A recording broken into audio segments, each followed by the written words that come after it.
Hey, Phil, where do we live? I don't know, but it ain't Kansas no more, Bob. Why don't you show them why? Stay Yep. All tuned, right, guys. let's dive in.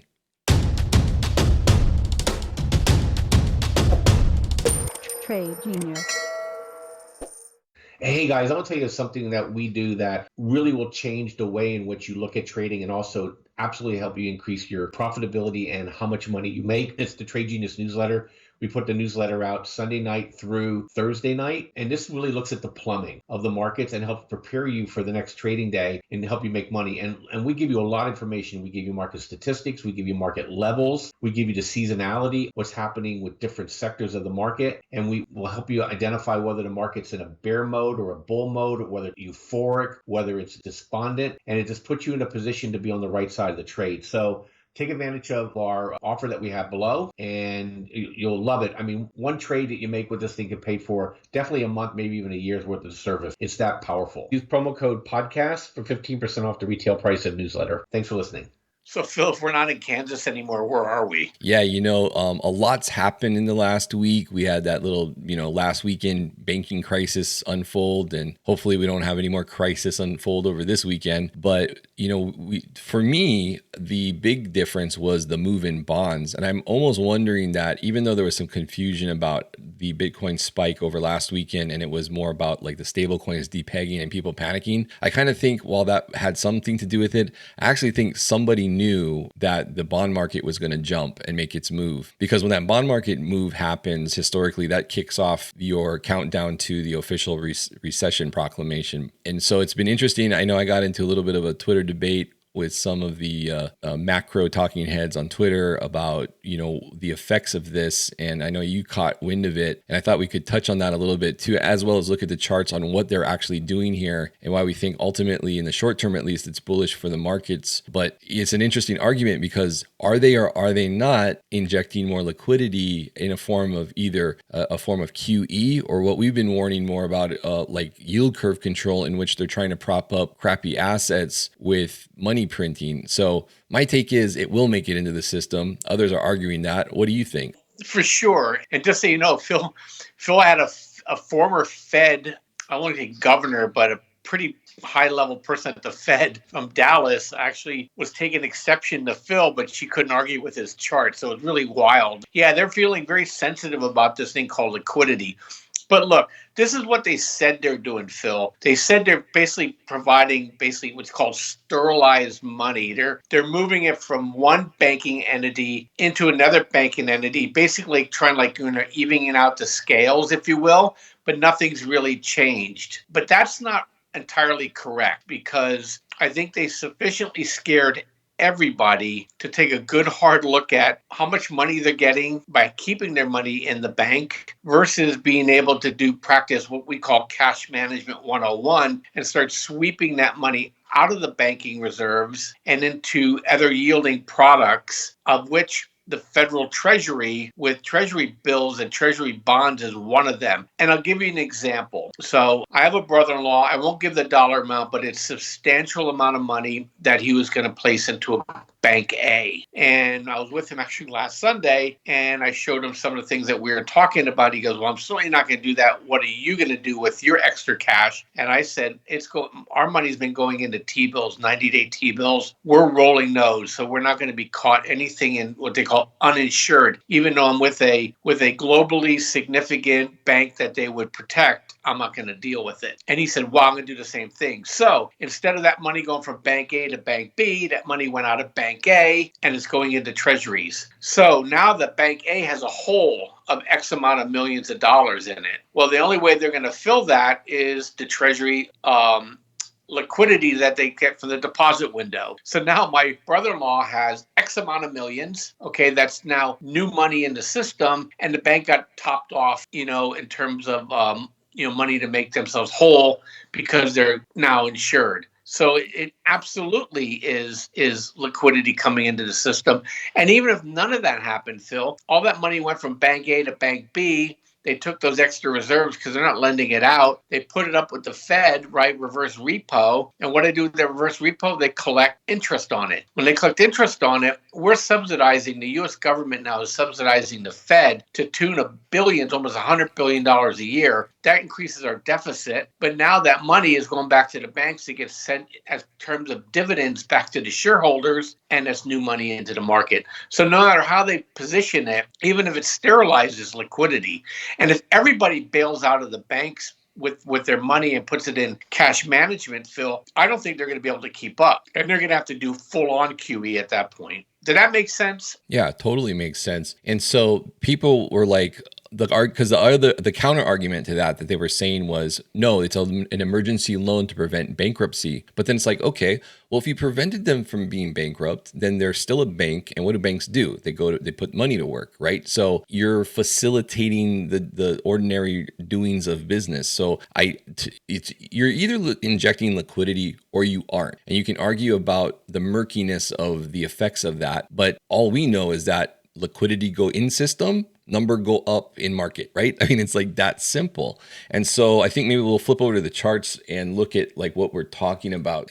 Shown this a number of times. If you're newer, this is net liquidity in the system, and the stock market basically follows the amount of liquidity in the system. And real short description is you take the Fed's balance sheet and the difference between that and what Yellen has in her checking account, which is the general account at the Treasury, and also how much money the banks have $2 trillion of money swishing around, and we look at how much of that is in the market each day, or whether or not they're parking more of it at the Fed, collecting free interest at the Fed. Not really free. You and I end up probably helping pay that bill. But if you zoom out, you can see the blue stuff generally drives the market flow. And these bars are the S&P 500. So notice what happened. So the Fed, we knew the Fed was helping bail out these banks. We didn't know by how much. This is by how much. This right here went nutso. So basically what that was the Fed, they've been rolling off their balance sheet, right? Since 2022. That's what the QT, or quantitative tapering, means. They basically took back half of all that work in 1 week, bailing out this hot mess of a banking situation that we have. So what does that do? Well, that pushes us, fair value tells us how expensive or how cheap the S&P 500 is based on how much is sloshing around in liquidity. And all of a sudden now we're like under fair value, meaning that, as you can see here, it says risk on. And so when we get those risk on, we wait a few days and we're going to see like the market tend to go up in the direction of risk on, which means, risk on, buy risk assets, and market goes up. So in a tremendous jump, they're basically quickly undoing a lot of the work that they've done. Powell's, been so hawkish, and you got to fight inflation. This, guys, is inflationary. How do you know it's inflationary? Because look what happens. I mean, this is the COVID panic pump. What did it do to everything? All assets, food costs, everything you can think of went up in price. This is another example of, or another definition of inflation, in my opinion. And so the very thing they're trying to fight, they're forced to now put back in the system to keep things from breaking. And this is what happens when you raise rates aggressively. Then you think, okay, well, is he going to cut? Probably not, because they have to get the employment rate or the inflation rate under the employment rate. Okay, that's the rule they're working with right now. And so they're going to probably come away from this, in my opinion, and Bob, you can counter me if you don't agree, but they're going to continue with this because as long as the banks now are shored up, okay, so they weren't hedging properly. The Fed had to know to some degree this was going on, but they were going to come in and plug the holes. I think it's just another excuse for the bigger banks to get bigger, so that they're not dealing with as many regional banks that could cause systemic issues. If you're just dealing with the too big to fails, you kind of it's easier to get your hands wrapped around a systemic problem. So it's a concentration of banking. I don't think it's healthy for anybody other than the big boys and the 1%ers and the Fed and all those guys, and really what's become a banking cartel, and the Fed's the head of the banking cartel. And so I think it's all part of the plan, but I also think they're going to keep cranking rates up until they get their recession, and then either the market's really going to break and we'll get some kind of breakdown like in 08, and then they'll go, okay, we'll go back to pausing and cutting. And when they cut, we'll be in the final home stretch of this bear market. Yeah, you're right. You and I have been talking about this now for last 9 to 12 months, is that they like these rates going up. This is what they live for. And it's almost like a daisy chain. You spend, we raise, you spend, we raise. We're going to keep the stock market from crashing, but we're going to get these rates up, because if he said it once, he said it a million times. They're really annoyed at the fact that employment's been sticky, and not just employment been sticking, the demand for wage and benefit growth has been even more, dramatic than they want. And they can't do anything about it because they're dealing with demographics on the other side. And they're also dealing with a population that says screw you. And I'm not talking about the boomers, all those people. I'm talking about anybody like 30 and under. They have no investment in this country at all. And so they can't get them to move. Just like in China, the opposite of love isn't hate, it's indifference. And they don't know what to do about it. They simply don't know what to do about it. Right.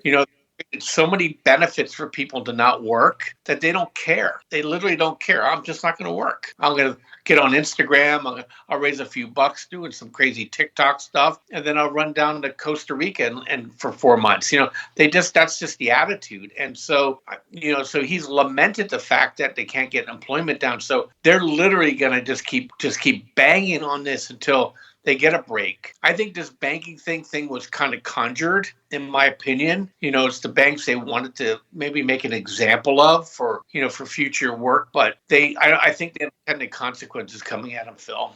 So then that changes the macro environment too now, right? So it's like, okay, we know liquidity coming into the system makes the markets go up, but this situation here is a little bit different than what we've been seeing since the top. Okay, this has been pretty much follow the liquidity, and we've had a lot of great swing trades following this system here, going from oversold to overbought, and it's been making swing trading very, very easy. So, but that being said, now we have to look at the bond market, and this is what I was talking about earlier, where the bond market made a move. And when the bond market makes that move, and it's that very sharp reversal in the yield curve inversion, this is going to kick off the yield curve normalizing, which is net bearish equities. But guess what? It's not net bearish. Gold and apparently now Bitcoin. We didn't know exactly with Bitcoin because it's been risk on this whole time. And so this week I hopped on the train of, I think Bitcoin's showing us its hand and it's going to be counter this market a la gold. So what does that look like? Well, remember guys, we showed you this chart, and this green shaded area is the same as this green shaded area here, where we're expecting now this yield curve to normalize, head back to 2.3%. And typically it takes about 100 weeks to do that. So, but notice what gold and Bitcoin are doing now. When the bond market spoke, notice the instant divergence here, okay, from the stock market. You have to take notice of that. That's coinciding. See, gold didn't care about USDC depegging. Somebody knew the bond market was going to shift. And when you go into a bullish bond market with gold, at least, gold just trends higher, regardless of the market, just trends higher. Even when you get a big flush out in the market and the bear market comes to a crescendo and gold does pull back, you zoom out on the chart, you're going to be looking at a bull market in gold. And I'm going to argue now Bitcoin too, more so because it's more finite. And not that they're immune to market swoons or pullbacks, but by and large, they're going to buck the bear trend in the equities. And so this is where, for Bitcoiners that have been holding for a long time, this is the moment that everybody's been counting on to happen, that eventually Bitcoin would be looked at as a store of value and a flight to safety, which it hasn't been in the last, since this risk on with the COVID liquidity pump. It kind of went with the markets. But make no mistake, this is a huge deal here of this bond market inversion stopping, reversing, and both gold and Bitcoin just going straight up in the air and really being totally divergent. Like, Bob, we used to look at Bitcoin moving with the market pretty much hand in hand, and now they're not acting correlated at all. The market's doing whatever. Bitcoin will just go up $200-$400 and the market's not correlated at all right now. And that's exactly what you wanted to see. So I can't emphasize to you guys enough how crazy this move can get in Bitcoin. And in fact, I'll just show you a chart here real quick about what basically what we see, or I see potentially. And I think the move, and then pay attention to the close this Sunday, on the weekly close, Sunday at 8 p.m. Eastern. And this is the reason why. Okay, this chart here, guys, if I zoom out, you guys are going to see this is a cycle bottom. This is actually an indicator you guys can get on TradingView. It's I think it's called Bitcoin Super Cycle. It's just some moving average crosses. But anyway, it's pretty accurate on the way that Bitcoin moves. We had actually got it here on this initial dump from, I think from the Luna lows when that debacle happened. And then the FTX lows came in and made lower lows for the first time. All these cycle bottoms, this has actually been calling it without making lower lows, maybe with the exception of that there briefly, but this is where we spent some time below that afterwards. So it was a little weird and different. The thing that stands out to me though here is if you look at, this is a weekly chart, but if we chart the daily 377 EMA, every time we've crossed once out of the bear market, every time we've had a weekly close over it, it's just sent Bitcoin off. And whether or not we get a 2019 where we might run up and then come back to it later, or maybe you get like what I was saying is you might get some sympathy if the market does dump into the end of the year or maybe into Q1 of 2024. We don't know, but the point is once this cross happens, the lows are in. So even if we got maybe, let's just say we did like a 2019 deal and we retrace half the move up, I mean, you're still talking about getting up into the 40Ks, and it could be just this quick, like where we're going up into May, which would be seasonal anyway. You go up into May, sell in May and go away, right? And so I just threw on, just some projected bars as potentially what could happen. I thought it was funny though, when I put those on and I ran the 50% retrace, how it just so happened to react very neatly to that level. So it's interesting. I'm going to leave this on here. We'll see how much we follow this move, but this is a significant move. When you get that strong close over the 377, it's really that simple. It's significant. And if we're right, then we really don't see much more price action below 25K from here on out. So keep an eye on that. I think this could be a very significant move fueled by a bullish bond market. And again, this is something Bitcoin hasn't been through. These are all mostly retail driven ups and downs here. This is now going to be an institutionally driven move. So Bitcoin could melt faces, and this might be conservative, and we might just blow through this. And people were saying 100K, possibly for Bitcoin on this next cycle as soon as the end of this year. And I wasn't seeing it because it was acting as a risk on asset. Well, this last week with it correlating with gold and the bond market move changes the game. And so I think, without sounding too ridiculous, just because of the dynamics that are behind this move, you could actually get into a new Bitcoin bull market. And you guys see how Bitcoin moves in bull markets very fast. In 3 months, you could be 3x from here easy. So don't sleep on it. Watch out. Yeah, and just a few other points too with this. Oil is suppressed at the moment. It's going to come back out of its funk. So I don't worry about that. They can't print without oil ripping. So the good news, though, is that if gold is up and oil is down, the gold miners and silver miners get a big bid. So you're going to start seeing some really good movements. Finally, we're going to start seeing some movement in the gold and silver miners. So I think what I'll probably do, maybe we'll do a little bit tomorrow, but some Monday, I'll start throwing some charts up there of some of the gold and silver miners that I own and that I like. But then go back to the crypto miners, is that we've been trading in and out of Mara. I told you guys earlier this week, I bought Wolf, WULF, for my daughter, speculative, throw it in there. She doesn't need it for a while. And I bought Mara again this morning, and if I wasn't too busy at the close yesterday, I would have bought Mara yesterday because we saw this potentially coming. But Mara had a really nice move today, up 10%. And the thing is, what you guys don't realize is Bitcoin just made a 30% move, Phil.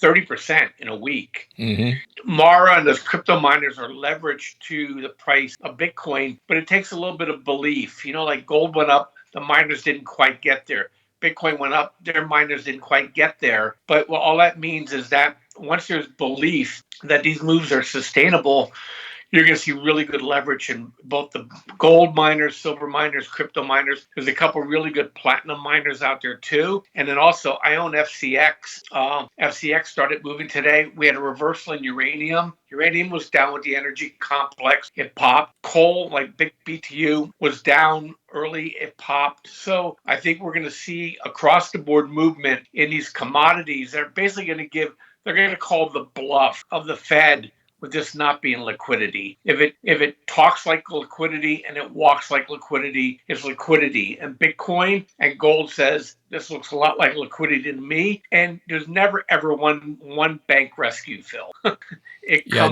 Don't sleep on Mara because it's probably, if you like altcoins, pretend that Mara is an altcoin, but it's tied directly to the price of Bitcoin. The last cycle it did 21,000%, and it's already done 200% off the lows. Yeah. So if you're afraid of Bitcoin, don't be afraid of Mara. You'll love Mara. And there's other stocks too. Maybe we should talk about those too, Phil. Box Holding. There's some really good stocks that follow Bitcoin. Yep. If you're afraid of Bitcoin as a asset class in and of itself, this is the next best thing. Yep. So anyway, hey, this is great, Phil. I'm pretty excited. I mean, we're just talking. We're finally getting volatility again. It's healthy for the market to not really know whether it's going to go up or down. It's healthy long term because it takes the speculative edges out, and also things that were suppressed that were designed to hedge are now going to start to play out. Bitcoin, gold miners, silver miners, long bonds, these things are all going to start playing out because, the fun and game kids now have to come in for recess. And it's time for the adults to go out and play now. So it's going to be a fun time for us, at least, because we've been positioned this way. And we think that these moves are going to be secular and not cyclical. And I think you'll be astounded by the moves that they're going to make. Yep. Let's go get that 30K Bitcoin. Giddy up. Let's do it. Anyway, I talked myself out of my voice again. I talk too much in our room, but if you guys want to join us, check us out. We do a room all day long called the VIP room. It's a lot of fun. You make good money. Ask us any questions. We play some tunes. It's a lot of fun. But if you just want to get trade signals, we have some really, really good indicators that help you get on the right side of the trade. And then we have really good education packages too. So go to tradegenius.co, go to tradelikeagenius.com. And then Phil has an outstanding newsletter that is worth the price of admission. I encourage you to check it out. And I think you'll like what we do. What we charge for this stuff is nothing compared to what you get out of it. So we have some specials running, so you can always take advantage of it. Have a great day, guys. See you guys later.